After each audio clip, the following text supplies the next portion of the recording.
Atención a las charlas de Koldo con Pardo de Vera. Frase textual. Te he visto con el pantalón, estás buenísima. Todo ello mientras Pardo de Vera sigue asegurando que no tenía casi contacto con la trama de corrupción del PSOE. Las víctimas de Adamuz se movilizan frente al Congreso de los Diputados. El PP exige la dimisión de Óscar Puente en la sesión de control al Gobierno y un responsable de David, agárrense, admite ante la Guardia Civil que retiró material del accidente de Adamuz en plena madrugada y sin respaldo legal. Y Pekín, China, atribuye a Sánchez el apoyo en secreto a la anexión de Taiwán por la dictadura comunista. Una nota oficial del gobierno de China sostiene que España se ha adherido firmemente al principio de una sola China y no ha habido desmentido de España. En Es Radio, La Noche de Cuesta, con Carlos Cuesta. Es Radio.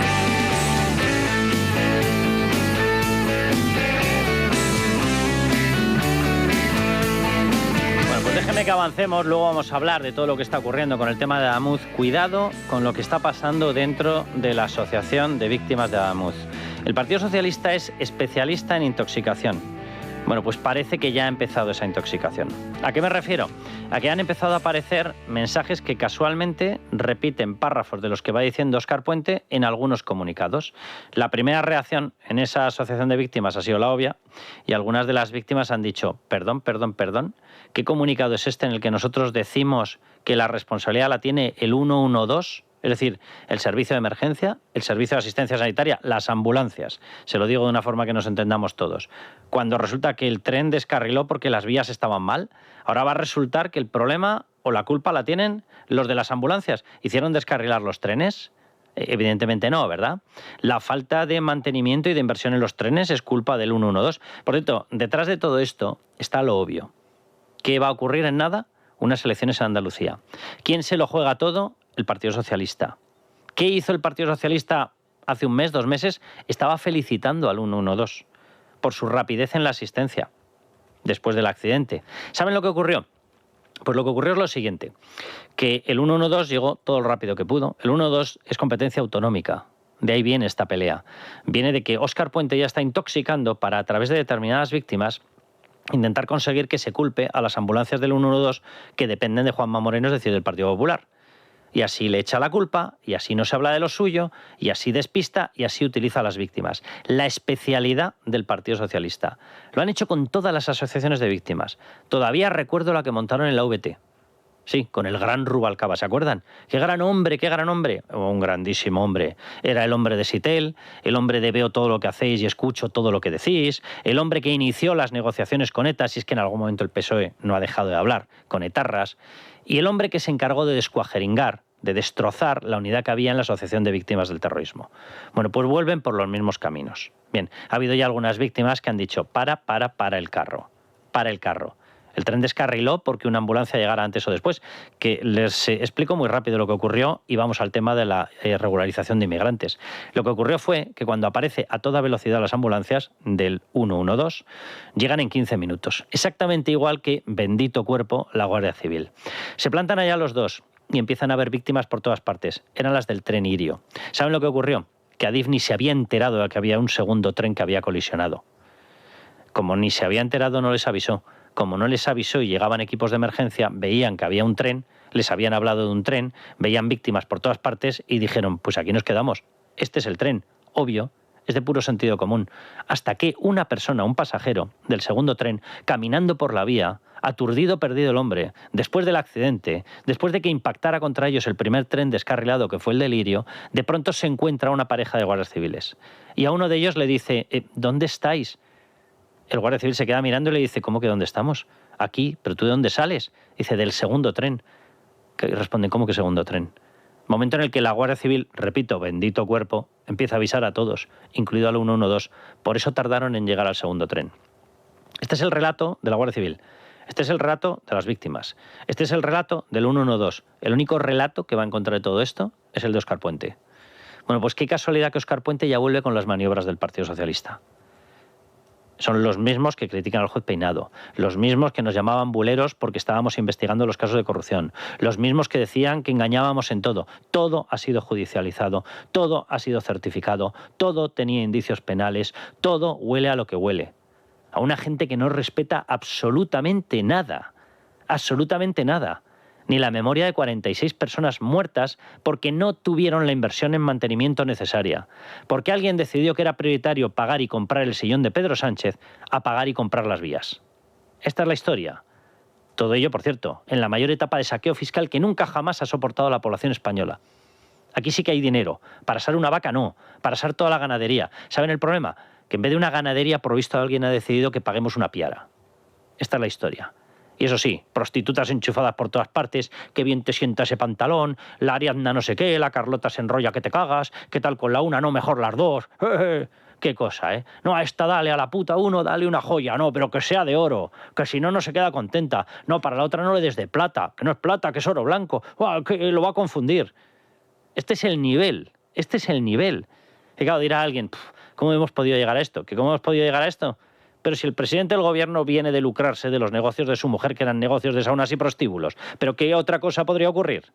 ¿Qué otra cosa podría haber ocurrido? ¿Pero alguien se ha parado a pensar en lo que está cayendo España? Bien, pues dicho esto, en lo que está cayendo y en lo que sigue cayendo. Miren, vamos con lo que está ocurriendo con la regularización de inmigrantes. Primer texto, lamentable. Un texto que no permitía ni la más mínima comprobación de los antecedentes penales de los inmigrantes que han entrado ilegalmente en España y van a regularizar de forma masiva y mentirosa. Empecemos por explicar que no son 500.000. Mentira absoluta, no son 500.000. Un estudio de Funcas, digo yo que Funcas no formará parte, es la Fundación de Cajas de Ahorros. ¿Forma parte de la fachosfera? ¿En serio? También son de la máquina de fango y bulos. ¿Qué dice Pedro Sánchez? Por cierto, lo decía mientras creaba una cloaca. ¿Qué es la cloaca? ¿No es fango puro? Bien, bueno, pues Funcas estimó ese colectivo en 840.000. La policía estimó ese colectivo en hasta más de 1,5 millones, sin contar con el derecho de reagrupación familiar. Con lo cual, evidentemente, la cifra se va a disparar por encima de los 2 millones.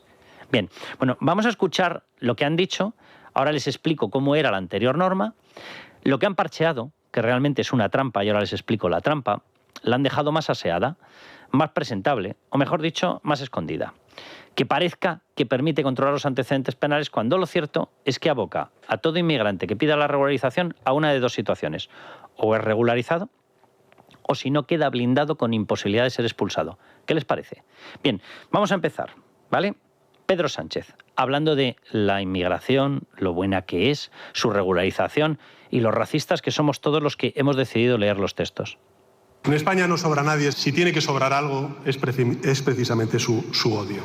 Estamos haciendo algo que es bueno para nuestro país, porque reconocer derechos es bueno, y sobre todo porque la migración está contribuyendo de manera muy decisiva al crecimiento económico de nuestro país, a la creación de empleo y también a tener unas cuentas de la seguridad social lo más saneadas posibles.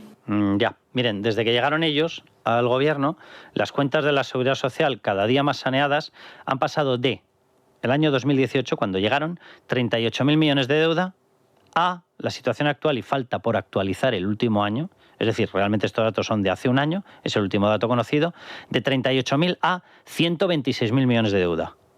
Menos mal que están contribuyendo a sanearlo, ¿eh? Menos mal. ¿Saben cuánto ha crecido la presión de entrada de los inmigrantes ilegales? Más de un 600%. Pero según ellos, se está saneando, ¿eh? Se está saneando tanto la deuda que hemos pasado de 38.000 a 126.000 millones de deuda. Pues casi dejen de sanearla, porque a este paso quebramos 10 veces, antes de terminar el saneamiento. Bien, declaraciones de Pedro Sánchez. Vamos con ese pulmón de intelectualidad llamado Óscar López. Escúchenle. Se llama xenofobia. No tiene otro nombre. Es más, podría dar un paso más, porque cuando ha sido para acoger, por ejemplo, a refugiados ucranianos, no ha habido ningún problema. Quizás porque eran rubios. Pero cuando se trata de regularizar a otro tipo de trabajadores, entonces es otra cosa. Por lo tanto, ya no sé, la diferencia entre la xenofobia y el racismo ya es preocupante. Aquí Óscar López hace cierto al 100% el famoso dicho de que la linde acaba y Óscar López sigue. Miren, a los ucranianos se les acoge, claro, es que venían de una invasión de Rusia. Es una de las causas admitidas absolutamente por todas las personas, todos los juristas, todos los expertos en derecho internacional, como necesidad de derecho de asilo y refugio. Es una guerra, es una guerra. Por cierto, los ucranianos tienen una forma de entender el trabajo, tienen una serie de valores, tienen un camino realizado hacia la democracia que los equipara muchísimo a nosotros. No es una cuestión de raza, es una cuestión de integración laboral, es una cuestión de convivencia, es una cuestión de valores. Si tienen los mismos valores, si tienen la misma capacidad de trabajar, si tienen las mismas ganas de trabajar, se integran de una forma inmediata. Y entonces sí, no como decía el presidente del gobierno, resulta que esa gente pasa a contribuir a una economía. Cuando tú introduces gente a los cuales tú eres el primero que estás poniendo trabas para confirmarle los antecedentes penales, es porque tú sabes que estás introduciendo gente con una alta probabilidad de que lleven antecedentes penales. ¿Desde cuándo una persona con antecedentes penales se integra bien en una sociedad? Es complicado, ¿verdad? Es más complicado. Bien, por lo menos digo yo que tendremos derecho, como contribuyentes y sujetos de la soberanía nacional, a saber qué es lo que se está metiendo. Y a garantizar que no se van a meter elementos que puedan alterar la seguridad, porque ya está ocurriendo. Hay pruebas por todas partes y ahora les voy a dar datos. Bien, déjenme que hablemos de lo que está ocurriendo y de la chapuza que acaban de hacer. Lo digo porque lo están presentando ante la opinión pública diciendo, a ver, por favor, os quejabais de que el sistema no tenía mecanismos de control y lo hemos blindado. Bien, empecemos punto 1 por aclarar una cosa. A todos los que criticamos el anterior sistema se nos llamó racistas y ahora han tenido que cambiarlo. Por dos motivos, porque el Consejo de Estado ha dicho que era una barbaridad, es decir, justo lo que decíamos nosotros. 2, porque la Unión Europea ha dicho, como cruce uno fuera de España, os lo devolvemos con un sello. Punto 2. Es decir, la Unión Europea y el Consejo de Estado han dicho es una barbaridad, justo lo que decíamos nosotros. ¿Qué han hecho? ¿Lo han dejado de convertir en una barbaridad? Lo han convertido en una barbaridad camuflada. Miren, les explico lo que ha pasado. La anterior norma decía que para certificar los antecedentes penales había que seguir los siguientes pasos. Primero, era el propio inmigrante el que tenía un plazo de un mes para solicitarlo a su país de origen. ¿Cuál era su país de origen? Si ha destruido la documentación, el que él diga. Y si yo soy una persona inmigrante, seré inmigrante, pero no voy a tirar piedras contra mi tejado. Tonto no seré, ¿verdad? Bien, si yo quiero entrar en España, vengo de Senegal y sé que en Senegal tengo antecedentes penales, ¿yo voy a decir que vengo de Senegal? ¿Que soy idiota perdido? No, evidentemente diré otro país. Por ejemplo, Mali. Digo Mali. Y a ver si Mali envía. ¿Qué va a enviar? Si es mentira. Pero además, ¿qué lo va a enviar? ¿En el plazo de un mes? Bien, primer plazo, de un mes. En un mes la administración española, a lo sumo, te casca con mala educación un váyase usted a determinado sitio. A lo sumo. Imagínense la administración de Mali. Bien, un mes tenía que realizarlo, en un mes, esa petición de los antecedentes penales al propio inmigrante. Si no lo conseguía, obvio, solamente lo iba a entregar si le salían bien. Si no, ¿qué es lo que vas a entregar? ¿Que vas a ser el más tonto del pueblo? Venga. Si no lo conseguía o no lo entregaba, pasaba a tener un plazo de otro mes el gobierno, la administración, el Estado, para intentar conseguirlo. En un mes. De nuevo, en un mes no se consigue absolutamente nada. Este tipo de países, de Nigeria, de Senegal, ¿pero qué me están hablando? Sierra Leona, ¿pero qué están diciendo? No consigues absolutamente nada. No consigues ni que te contesten al buenos días. Pero si son administraciones fallidas, pero por todas partes, ¿qué me están contando? Muchos de ellos no tienen registros de antecedentes penales. Y si los tienen, no te los van a dar, dando por hecho que el nombre que hubiese dado el inmigrante fuese el correcto. Y si te da un nombre falso y un país falso, ¿qué es lo que vas a certificar? Bien, pues si fallaba el segundo trámite, el gobierno, en un plazo de un mes, que evidentemente fallaría, se aplicaba directamente una declaración responsable del propio inmigrante. Es decir, el propio inmigrante cogía un boli, cogía un folio y escribía, me llamo papá. Soy de tal país y juro que no tengo antecedentes penales. Firma, toma, entregado, pa'lante, como se suele decir ahora. Y automáticamente era regularizado. Esa era la aberración que se había presentado. Y porque algunos criticamos eso, nos llamaron racistas, por criticar semejante barbaridad. Bien, ahora lo han cambiado, porque el Consejo de Estado ha dicho que los bárbaros éramos los civilizados. Y los civilizados que decían ellos eran los bárbaros, y lo ha dicho la Unión Europea. Lo han cambiado. Bien, atención a la trampa, ¿eh? ¿Cómo lo han dejado? Vamos allá. Los nuevos plazos para lograr este certificado de antecedentes penales son los siguientes. El mes inicial en el que tiene que realizar los trámites el inmigrante, igual. De nuevo lo entregará si le sale bien. Si le sale mal, no lo entregará. Si sabe que le va a salir mal, dará otro nombre, destruirá su documentación y dará otro país. Todo esto dando por hecho que no pague una mafia para que pague un funcionario de estos países y le emitan un certificado falso, cosa que se consigue aproximadamente con unos $200-300. Y automáticamente te lo han dado. y lo sé, porque la policía te lo cuenta, que lo que se está pagando por regularización a las mafias ronda entre las mafias más generosas unos 1.000-1.500 euros, las mafias menos generosas unos 2.500-3.000 euros. Es decir, que les cabe perfectamente comprar un certificado falso de un funcionario de estos países por $300. ¿Vale? Sigamos. El primer mes del inmigrante, exactamente igual. Se pasa a una segunda fase si aquí no se consiguen los antecedentes penales. Una fase que ahora ya no va a ser de un mes, va a ser de 3 meses por parte del Estado. Bien, agárrense con lo que esta gente llama Estado. ¿Saben quién lo va a llevar a cabo? Los cuerpos diplomáticos, consulados, etcétera, dependientes del gobierno, y 2 empresas. Traxa, ¿les suena? A Jessica Rodríguez, la prostituta de José Luis Ábalos, le suena mucho. Traxa es la matriz de Traxatec, la que la enchufó después de que agotó el primer enchufe en Ineco. Es decir, Traxa, la matriz de la enchufadora de Jessica, y la segunda empresa que se va a tener que encargar es Correos, esa empresa que bate el récord mundial de presentarse en los domicilios y decir que no estás cuando llevas 24 horas en casa. Es la única empresa que yo he conseguido que con lo que pido en Amazon, AliExpress y demás, nunca jamás me consiga entregar nada. Todo el resto de empresas de paquetes te lo entregan sin ningún problema, salvo Correos, la maravillosa Correos. Por cierto, esa maravillosa Correos que resulta que fue entregada al ex jefe de gabinete, Serrano, Juanma Serrano, al ex jefe de gabinete de Pedro Sánchez, y en plena era del comercio online, del transporte, de la paquetería, la consiguió dejar con 1.000 millones de deuda. Bien, y Correos, la que enchufó a Leire Díez como experta en filatelia, ¿eh? No se crean ustedes. No la hicieron experta financiera y aeroespacial de puro milagro. Experta en filatelia. Esas 2 empresas que no tienen ninguna experiencia en trámites policiales, ninguna experiencia en cuestiones fronterizas, ninguna experiencia en antecedentes penales, ninguna experiencia en tramitación con cuerpos de seguridad, ninguna es cero como los conocimientos de Leire Díez. Esas 2 empresas son las que se van a tener que encargar de, en 3 meses, conseguir eso.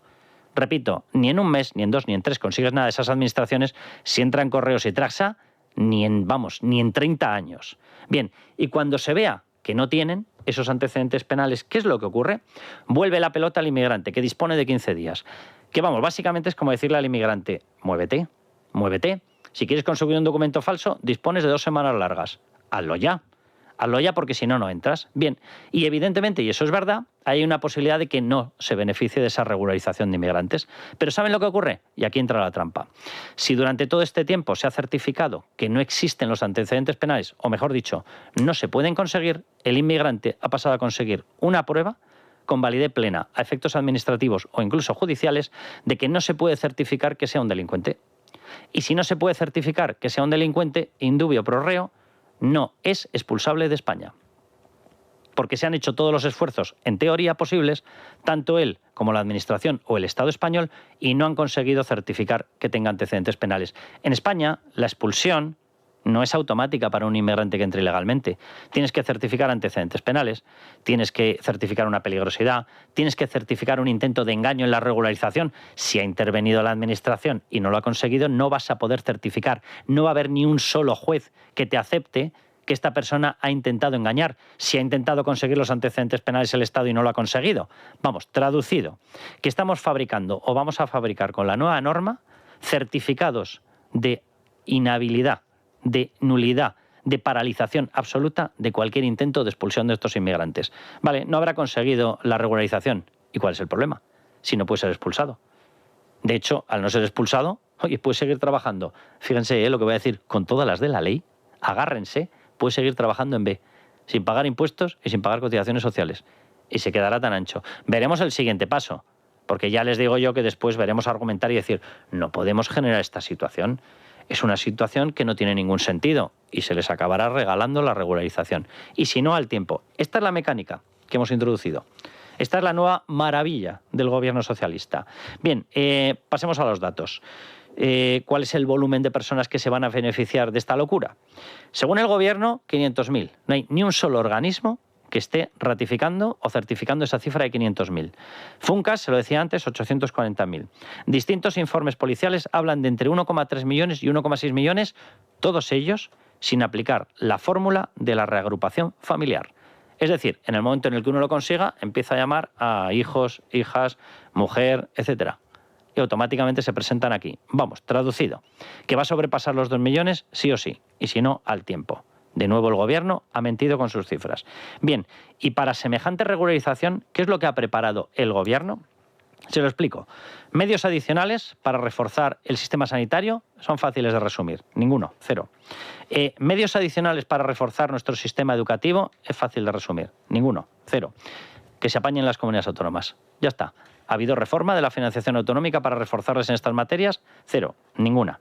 Bien, y mientras, los medios policiales, para poder certificar esto, para intentar comprobar si se les presentan documentos falsos, se han incrementado exactamente lo mismo. Premio a la regularidad, que se decía en la Vuelta Ciclista a España. Cero, ninguno. Ni un solo medio más. Ni un solo policía más. Ni una sola, ni siquiera, instrucción adicional de cómo tienen que funcionar. Este es el blindaje frente a la que nos viene. Pero qué maravilla es, ¿eh? Porque como dice Pedro Sánchez, reconocer derechos siempre es bueno. Claro, como los de Begoña, a forrarse a cargo tuyo. Claro, debe ser un derecho. Por lo visto lo han hecho fundamental ya. Bien, y ahora vamos con los datos. Por si alguien tenía dudas de lo que estamos hablando, los datos que hemos cogido para ver la tasa de delincuencia que tienen los inmigrantes en España. Si alguien me llama racista, estoy ya tan acostumbrado a recibir insultos que uno más en la lista de 1586 como que me importa muy poquito. Bien, los datos están sacados del Observatorio Demográfico CEU-Cefas y de su informe Demografía de la Delincuencia en España. Bien, en 2024, el 31% de la población reclusa era extranjera, el 31%. Pero resulta que la población extranjera representa el 12% de toda la población nacional. ¿Cómo puede ser que tengan el 31% de todos los reclusos cuando resulta que solamente pesan sobre la población el 12%? Ah, porque tienen más del doble de la tasa de delincuencia. Bien, sigamos. Por cierto, este dato es sin contar con inmigrantes nacionalizados o de segunda generación. Si no, el dato se dispara todavía más. Bien, sigamos. Según datos evaluados o analizados por el Observatorio Demográfico CEU-Cefas, pero sacados todos ellos, igual que los anteriores, de datos oficiales del Ministerio de Interior y del Ministerio de Igualdad. Bien, el promedio anual de los homicidios entre 2012 y el primer semestre de 2025, es decir, lo más actualizados posibles, muestra que los nacidos en España cometen un promedio de 33,6 homicidios, ¿vale? Por los 17,1 que cometen los extranjeros. Y ahora es cuando entra la horda de analfabetos que dicen, ¿veis? Cometen menos los extranjeros. A ver, señores míos, esto significa que los extranjeros cometen el 33% de todos los homicidios. Repito, pese a ser el 12% de la población. Si pesas el 12% en la población y cometes el 33% de los homicidios, ¿qué es lo que tienes? Una tasa disparada de criminalidad.